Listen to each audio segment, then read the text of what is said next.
جس راہ چل دیے ہیں کوچے بسا دیے ہیں۔ السلام علیکم ورحمۃ اللہ وبرکاتہ۔ الحمدللہ وکفا وسلام علی عبادہ الذین اصطفیٰ، اما بعد فاعوذ باللہ من الشیطان الرجیم، بسم اللہ الرحمن الرحیم۔ لقد من اللہ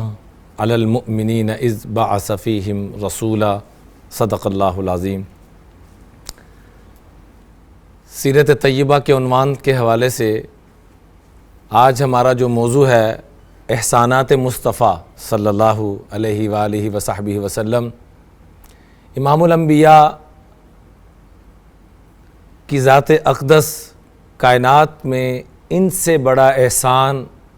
رب نے کوئی نہیں فرمایا، جس کا تذکرہ قرآن پاک میں اللہ تعالیٰ یوں فرماتے ہیں، لقد من اللہ علی المؤمنین اذ بعث فیہم رسولا، کہ اے ایمان والو میں نے تمہارے اوپر سب سے بڑا جو احسان کیا ہے وہ پتہ کیا کیا ہے؟ رب نے آنکھیں عطا فرمائی، بہت بڑا احسان ہے۔ رب نے دماغ عطا فرمایا، زبان عطا فرمائی، دانت عطا فرمائے، پوری باڈی عطا فرمائی۔ کبھی سوچا ہے کہ رب یہ جوڑ ختم کر دے تو رب کعبہ کی قسم ہم یوں ایک دوسرے کو کھلانے پہ پابند ہو جائیں، یا پھر جیسے جانور جھک کے کھاتا ہے یوں کھانا شروع کر دیں؟ رب نے یہ نعمت عطا فرمائی۔ ایک ایک باڈی کے پارٹ کو دیکھیں، وَإِن تَعُدُّوا نِعْمَةَ اللَّهِ لَا تُحْصُوهَا، اتنی نعمتیں ہیں کہ گننا چاہو تو گن نہیں سکتے۔ فَبِأَيِّ آلَاءِ رَبِّكُمَا تُكَذِّبَانِ، رب کی کون کون سی نعمت کو جھٹلاؤ گے؟ رب کی اتنی نعمتیں ہیں کہ گن نہیں سکتے، لیکن اللہ تعالیٰ کہتے ہیں کہ جو میں نے ایک نعمت عظمیٰ تمہیں تو عطا فرمائی ہے، اس سے بڑی نعمت کوئی نہیں ہے، اور وہ کیا ہے؟ لقد من اللہ علی المؤمنین اذ بعث فیہم رسولا، میں نے تمہیں اپنا مصطفیٰ عطا فرما دیا۔ کیسا مصطفیٰ عطا فرمایا؟ کیسی صفات والا، کیسی شان والا؟ اللہ اکبر، کہ ساری زندگی لگے رہیں۔ وہ ایک شاعر نے ساری زندگی لکھا، جب آخری سانس تھے نا تو کہنے لگے قلم ہے آبلہ پا مدہ باقی ہے،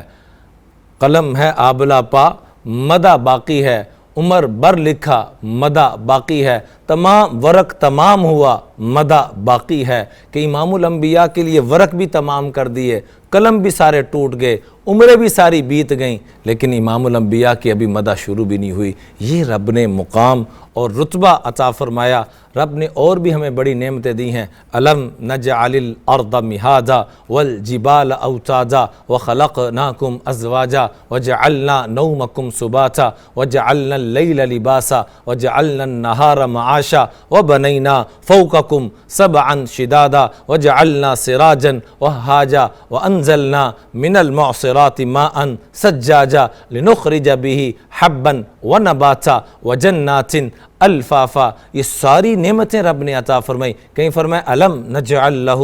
عینین، کہ میں نے تمہیں آنکھیں نہیں عطا فرمائی، ولسانا وشفتین، کہ میں تمہیں زبان نہیں عطا فرمائی۔ کھیتی باڑی کے بارے میں دیکھ لیں، قرآن کہتا ہے اَأَنْتُمْ تَزْرَعُونَهُ أَمْ نَحْنُ الزَّارِعُونَ، ہم نے تمہیں زراعت عطا فرمائی۔ اَأَنْتُمْ أَنْشَأْتُمْ شَجَرَتَهَا أَمْ نَحْنُ الْمُنْشِئُونَ، یہ درخت شجر کاری ہم نے تمہیں عطا فرمائی۔ مختلف نعمتیں عطا فرمائیں، لیکن کسی نعمت کو یوں نہیں بیان فرمایا جیسے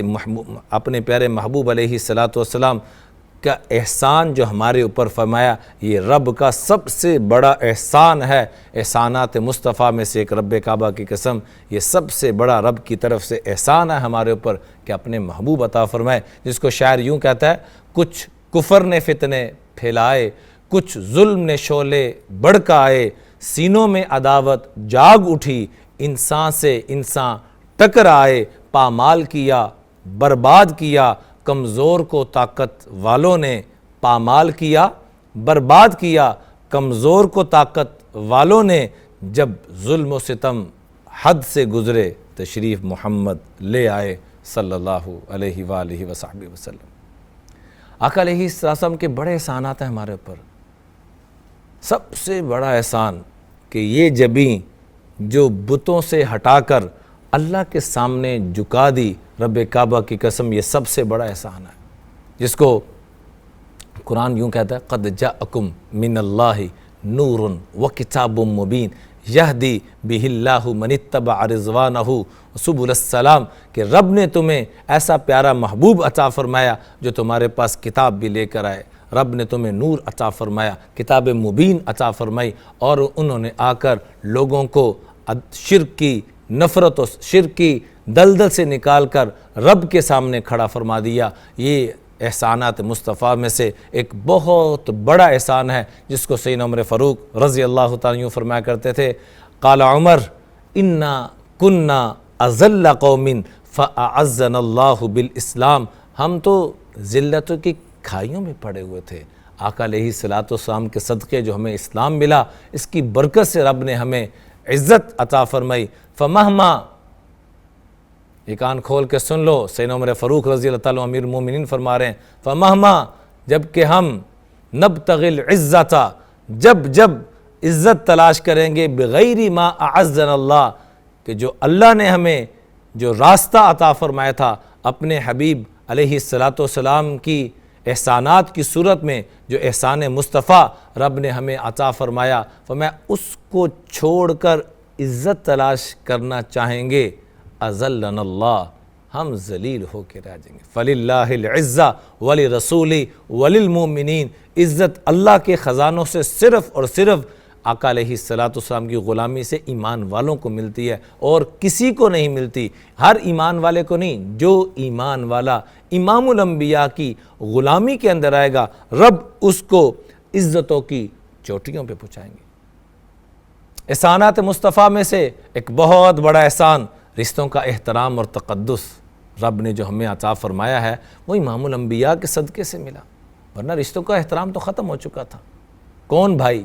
کون ماں، کون بیوی، کون بیٹی، کون دوست، کون رشتہ دار، یہ سارے تقدس ختم ہو چکے تھے، یہ تقدس آ کے امام الانبیاء نے عطا فرمایا۔ آپ سن کے حیران رہ جائیں گے، وہ نجاست کہ ہم واش روم سے فارغ ہو کر جب باہر آتے ہیں نا، واش روم سے نجاست سے پاک ہو کر، تو ہم کیا دعا پڑھتے ہیں؟ الحمدللہ الذی اذھب عنی الاذی وعافانی۔ میں ساتھ ساتھ عرض کرتا چلا جاؤں، ایک دعا ہے، واش روم جب جانے لگیں تب بھی یہ دعا ضرور پڑھا کریں، اور ویسے بھی پڑھتے رہیں۔ اللہ تعالیٰ شیطان کے شرور سے ایسے محفوظ رکھیں گے جس کا میں آپ تصور بھی نہیں کر سکتے۔ یہ خالی واش روم جاتے وقت نہیں، ویسے بھی دعا مانگیں، بسم اللہ اللہم انی اعوذ بک من الخبث والخبائث، اے اللہ جتنے بھی خبیث شیطان مذکر یا مؤنث دونوں سے میں آپ کی پناہ میں آتا ہوں، مجھے محفوظ فرما دیجئے۔ اللہ تعالیٰ ہر طرح کے جنات اور جنیوں سے آپ کی حفاظت فرمائیں گے۔ ضرور اس دعا کو یاد کریں، کوشش کریں گے کہ روزانہ ایک دعا آپ کو عرض کریں، تاکہ روزانہ ہم سیرت طیبہ کے ساتھ ساتھ امام الانبیاء کی وہ دعائیں جو پڑھنا ہمارے لیے بڑی ضروری ہیں، جو انہوں نے مختلف احسانات فرمائے ہیں، اس میں سے ایک احسان یہ بھی ہے کہ ہمیں یہ دعائیں سکھلائیں۔ تو یہ دعا جو واش روم سے ہم نجات پا کر نکلتے ہیں تو کیا دعا پڑھتے ہیں؟ الحمدللہ الذی اذھب عنی الاذی وعافانی، رب کا شکر ادا کیا کریں کہ اللہ تو نے مجھے اس اذیت والی، یہ جو رب نے نظام بنایا ہے، واش روم جا کے ہم فارغ ہو کر آتے ہیں، یہ فراغت نہ ہو تو انسان کی موت تک واقع ہو سکتی ہے۔ اس لیے تعریف رب کی کریں، دل سے شکریہ ادا کریں، اذھب عنی الاذی وعافانی، اللہ تو نے عافیت دی ہے، اذیت دینے والی چیز کو مجھ سے دور کر دیا ہے۔ اب اندازہ کریں کتنا احسان ہے امام الانبیاء کا کہ ہم نکل کر دعا مانگ رہے ہیں، اور کچھ نادان جن کو آقا علیہ الصلوۃ والسلام کی غلامی نصیب نہیں ہوئی، وہ احسانات مصطفیٰ کو قدر نہیں کر رہے، جن کے اوپر حضور علیہ الصلوۃ والسلام کے احسانات کا توق انہوں نے اپنے گلے میں نہیں لیا، غلامی کو نہیں اختیار کیا، وہ کوئی نجاست کو کھا رہا ہے، کوئی ناپاک چیزوں کو کھا رہا، کسی کے اندر ماں بہن بیٹی کا تقدس ختم ہو رہا، تو یہ امام الانبیاء کے احسانات ہیں کہ رشتوں کا تقدس ہمارے اندر ہے۔ ورنہ آقا علیہ الصلوۃ والسلام کی آمد سے قبل صورتحال کیا تھی؟ قرآن بتاتا ہے وَإِذَا بُشِّرَ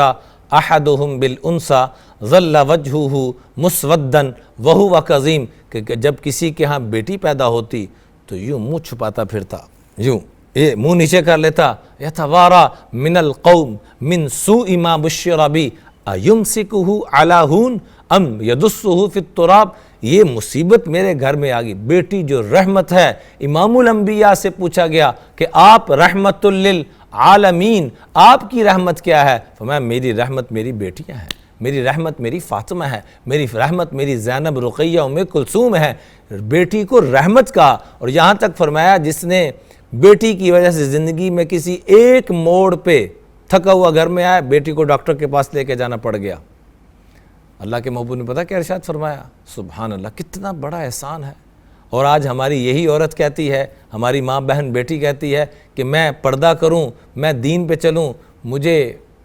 عجیب سا لگتا ہے۔ اور آقا علیہ السلام اسی بیٹی کا مقام اور رتبہ، کتنا بڑا احسان کہ فرمایا جس کو پوری زندگی میں اور کوئی نیکی کرنے کا موقع نہ ملا، ایک نیکی کر لی، کون سی؟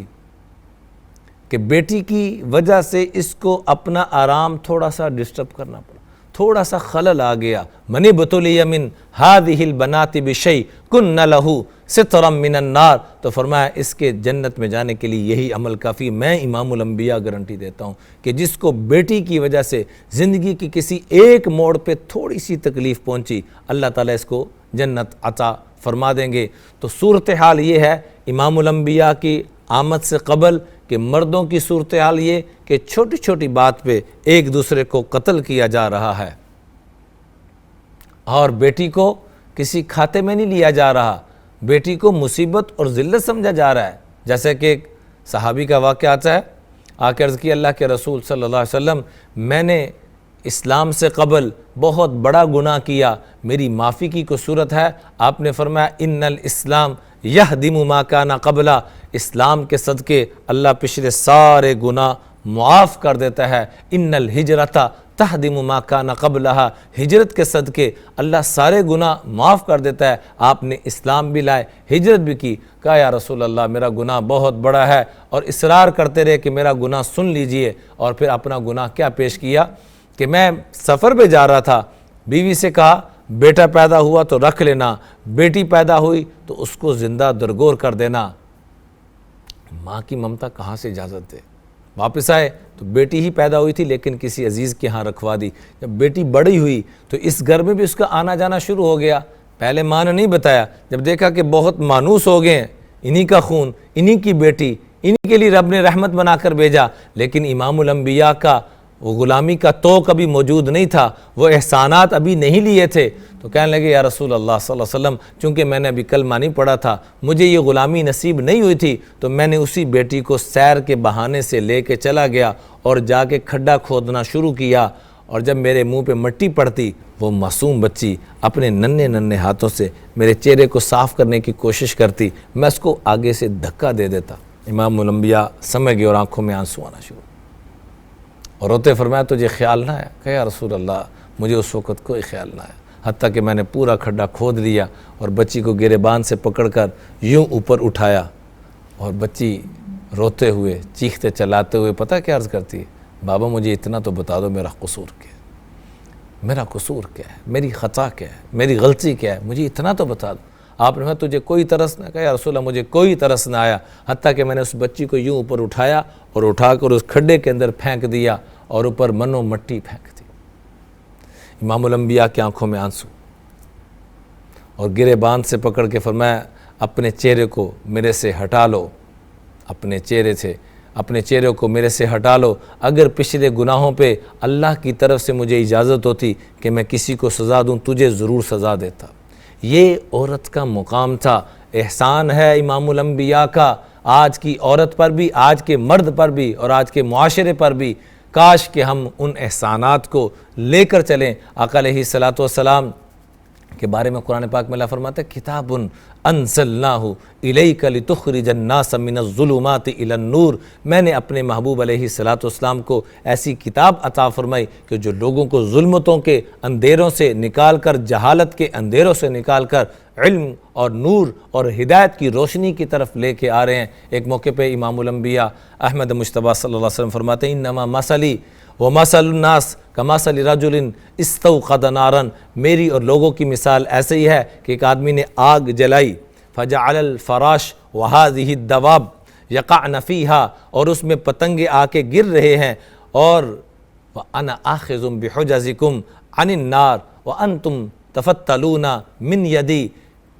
تمہاری مثال بھی ایسی ہے کہ تم جہنم کی طرف بھاگتے ہوئے جا رہے ہو اور میں تمہیں پکڑ رہا ہوں اور تم ہاتھوں سے نکل رہے ہو، یعنی گناہ کر کر کے تم اس طرف دوڑ لگا رہے ہو اور میں تمہاری رہنمائی اور رہبری کر رہا ہوں۔ اس رہبری، اس رہنمائی سے فائدہ اٹھاتے ہوئے ہمیں چاہیے کہ آقا علیہ السلام کے ان احسانات کو ہم اپنے سامنے رکھیں۔ تمام انبیاء نے اپنی جو دنیا میں رب نے خاص ایک تحفہ دیا، لکل نبی دعوت مستجابہ، ہر نبی کو رب نے ایک خاص دعا عطا فرمائی، فتعجل کل نبی دعوتہ، ہر نبی نے وہ دعا دنیا میں ہی مانگ لی، اور آپ نے کیا فرمایا، وَإِنِّ اخْتَبَأْتُ دَعْوَتِي شَفَاعَةً لِأُمَّتِي يَوْمَ الْقِيَامَةِ، میں نے وہ دعا اپنی امت کی شفاعت کے لیے قیامت کی صبح کے لیے روک لی کہ کب وہ وقت آئے گا اور میں اپنے رب کی بارگاہ میں اتنا لمبا سجدہ کروں گا کہ اللہ کہیں گے ارفع رأسک سل تعطا واشفع تشفع۔ جب یہ ہر انسان یا رب نفسی نفسی پکار رہا ہوگا، وہاں ایک ہی ہستی یا رب امتی امتی کہہ رہے ہوں گے، اس وقت اللہ کی بارگاہ میں اے امت محمدیہ، اے میرے غلاموں علیہ السلام، میں تمہارے لیے اس وقت یہ دعا کروں گا کہ ان کو معاف کر دے۔ ایک موقع پہ آقا علیہ السلام نے تلا قول اللہ عز وجل رب انہن فی ابراہیم رب انہن اضللن کثیرا من الناس، حضرت ابراہیم کی وہ آیت پڑھی، ان رب انہن اضللن کثیرا من الناس فمن تبعنی فانہ منی، اے اللہ جو میری اتباع کرے وہ میرے میں سے ہے۔ حضرت عیسیٰ نے کہا ان تعذبہم فانہم عبادک، اور اللہ کے محبوب کا کیا احسان ہے ہمارے اوپر، کیا کہا اللہم امتی امتی، اور